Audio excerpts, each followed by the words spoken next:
Assalamualaikum sahabat hikmah.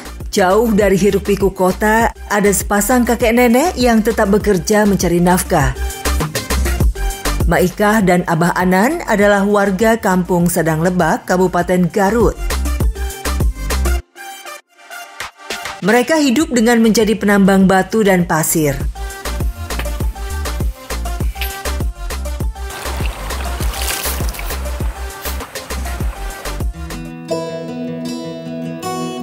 Seperti inilah kehidupan Abah dan Emak setiap harinya. Emak menuntun serta memegang erat tangan Abah sepanjang jalanan aspal. Dari rumah mereka menuju lokasi tambang pasir di daerah Sedang Lebak yang jauhnya sekitar 2 km. Sesekali Emak mengusap keringat di kening Abah karena perjalanan mulai terasa melelahkan.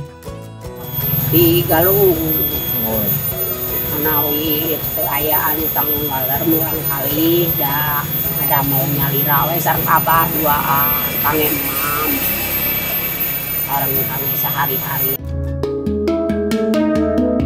Mak Ikah dan Abah Anan berangkat menuju area gubuk, tempat mereka mengais rezeki selama puluhan tahun. Sesampainya di gubuk, Abah biasanya melakukan tugasnya memecahkan batu dengan alat bantu martil. Abah yang sudah menginjak usia 84 tahun ternyata menderita penyakit rematik sejak tahun lalu, sehingga ia tidak dapat turun ke sungai untuk mencari batu dan pasir. Aduh nyawa termapi tetiasa jantan mawe itu hadap Abah nu nyanakanana. Abah atau suami aya satahun langkung. Aduh nyawa termapi ente lungsul kana cai. Mawe lungsul nama rasnya nakan gitu. Berbekalkan ember dan sekop pasir, Emak pergi menuju area sungai. Alhamdulillah, kini sudah ada kemudahan jalan menuju sungai. Meskipun menjalani kehidupan menjadi penambang, Emak tak pernah merasa malu. Baginya, pekerjaan ini yang penting halal. Dan ia tidak pernah meminta dan menyusahkan orang lain.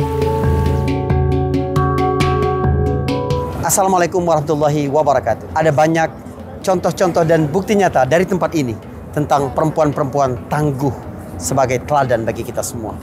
Di dalam Islam banyak sekali tokoh-tokoh perempuan yang berjuang dan memiliki keahlian. Bahkan yang pertama kali memeluk Islam menjadi pengikut Nabi SAW adalah istri beliau, Khadijah binti Khuwailid. Dan yang syahid pertama sebagai simbol keberanian luar biasa, ketangguhan tertinggi adalah mati di jalan Allah Subhanahu wa taala. Dia adalah Sumayyah binti Khayyat. Untuk mengambil bongkahan batu di tengah sungai, Mak biasa membungkus tangannya memakai sarung tangan. Ini untuk menjaga tangannya agar tidak mudah terluka saat mengambil batu. Ia pun mencari batu yang ukurannya tidak terlalu besar, agar saat dipecahkan tidak menyita banyak waktu. Jika ember sudah penuh, Mak menyeberangi sungai kembali. Tangan Mak memangku ember berat yang bagian dasarnya sudah dilubangi, agar air keluar dari sela-sela ember. Arus sungai yang deras membuat Mak kesulitan, apalagi sembari membawa beban batu yang berat.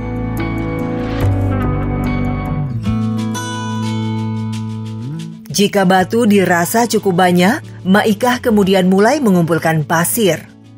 Mak menyingkup pasir dari dalam sungai dan melemparkannya ke pinggiran.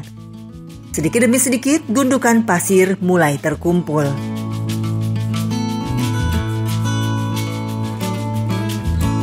Abah yang sedari tadi memecah batu kemudian membantu Emak. Giliran Abah untuk memindahkan ke area jalan agar mudah dipindahkan saat ada pembeli tiba. Mawe sareng ku Abah duaan naikeun teh tarami warang da teu ayahan kalau nginten ka mana keur ngeser beas. Peminat pasir dan batu tidak setiap waktu datang. Terkadang sampai beberapa hari, pasir dan batu Mak Ikah belum laku terjual. Ya upami ka aya mobil mah laku we da kange beas gitu aya. Beas ge gitu kekengnya. Sok nambut kata tadi. Kejadian pahit seringkali dialami Mak Ikah. Salah satunya saat seorang pemesan batu tiba, namun batu yang dipesan belum terkumpul banyak. Padahal Mak sedang membutuhkan uang. Terkadang Mak terpaksa menjual dengan harga murah agar pemesan tetap membeli. Namun sayang, sang pembeli malah membatalkan pesanan. Astagfirullah. Untuk menambah mata pencarian, Mak Ikah biasanya mencari haremis di sungai-sungai kecil. Haremis atau yang dikenal dengan nama kijing adalah sejenis kerang yang hidup di dasar sungai. Sayangnya, haremis yang emak cari hari ini ukurannya kecil dan tidak terlalu banyak. Setelah sampai di rumah, Mak Ikah segera mengolah haremis yang didapatkan. Pertama, sangrai haremis yang sudah dibersihkan. Sesekali aduk dan tutup agar haremis lebih cepat matang. Haremis harus sering diaduk agar matang merata. Setelah dirasa cukup, angkat haremis. Kupas haremis untuk memisahkan bagian daging dan cangkangnya. Haremis pun siap diolah. Siapkan seluruh bahan bumbu yang dibutuhkan. Setelah itu panaskan minyak goreng, tumis seluruh bumbu yang sudah disiapkan, lalu masukkan daging haremis dan aduk-aduk hingga bumbu merata. Masukkan gula merah, penyedap rasa, kemudian tutup agar bumbu meresap. Haremis yang sudah masak, Mak pindahkan ke mangkuk untuk dijual. Karena fisiknya yang sudah sepuh, Mak Ikah hanya menjualnya ke tetangga atau saudara sekitaran rumah yang biasa membeli untuk dijadikan obat. Cari dia tuh punya. Ya. Mohon Bu. Mak Ikah tinggal berdua saja dengan Abah. Kelima anaknya sudah berumah tangga dan hidup terpisah, kecuali anak bungsunya. Anak-anak Mak Ikah bekerja sebagai tukang ojek, sol sepatu, dan buruh. Sehingga penghasilannya pun tak menentu. Hal inilah yang membuat Mak Ikah dan Abah tak tega meminta ke anak mereka, walau itu pun hanya sekedar untuk makan. Ya, seperti Batur marah rasak daging, memantau. Batur makari, ayah. Perjalanan hidup setiap hamba memiliki jalan cerita dan ujiannya masing-masing, termasuk Mak Ikah dan Abah Anan. Itu sabar we dah, mah atuh tos nasib mah panginten terus dia mah. Itu bukan kamu mesti balik ke pantai. Hari tos itu banyu seru we, hari ini depan.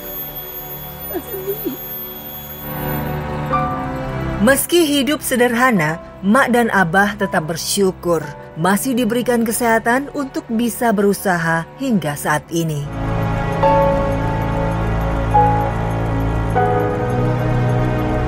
Sahabat hikmah yang dirahmati Allah Subhanahu wa taala, kadang kehidupan memang berat dan sebagai manusia kita menumpahkan kesusahan itu.